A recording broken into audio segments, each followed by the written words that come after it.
ايه الاخبار؟ انا ليا دخلت في تلت ساعه ماشي اهو، لسه مروح من الشغل. للاسف طلعت متاخر شويه.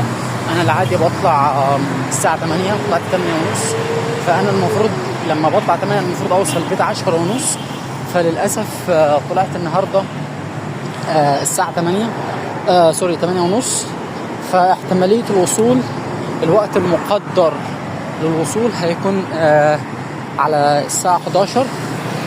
اللي انا عايز اقوله في الفيديو ده، ده اليوم الرابع تمام كده. المسافة بتاخد حرفيا حوالي ساعتين ونص. فأنا دلوقتي عايز أقول بوينت، وهي إن أنا هنزل فيديو هبدأ أشرح فيه فوائد الحاجة دي. هنزل فيديو أبدأ أشرح فيه فوائد التجربة، وقد إيه أنا خلال 3 أيام بس أو 4 أيام من خوضي للتجربة دي قد إيه حاجات كتير كانت متأجلة، وبدأت إن أنا أخد ستيب فيها. أنا عمال أتلفت كتير على فكرة.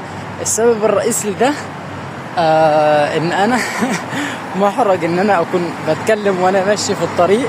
يعني لسه ما عنديش الجرأة إن أنا أعمل حاجة زي كده، فعشان كده أنا بتلفت كتير وأنا ماشي. ممكن لو لقيت حد كده معدي جنبي أحاول أوطي صوتي.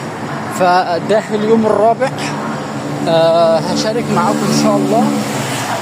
مش عارف الفيديو هعمله في البيت ولا هعمله وانا ماشي، بحيث ان اشارك معاكم الفوائد بتاعت التجربه دي. one more thing، حاجه تانية انا ناوي اجربها، وان شاء الله هقول لكم النتائج بتاعتها. هحاول ان انا اقرا وانا ماشي قران. انا اوريدي هعرف اعمل ده. انا عندي المقدره ان انا امسك مصحف واقرا فيه، اوريدي عندي المقدره دي. انا اسف لو كان الصوت مش واضح، لان انا مش معي المايك دلوقتي، بس انا متاكد ان هو مسموع.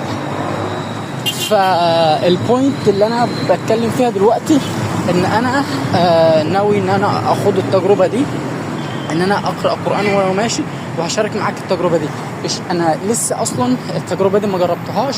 الشيء اللي انا جربته قبل كده اوريدي انا بعمله دلوقتي وهو المشي. طب النتائج بتاعته لمستها؟ لمستها.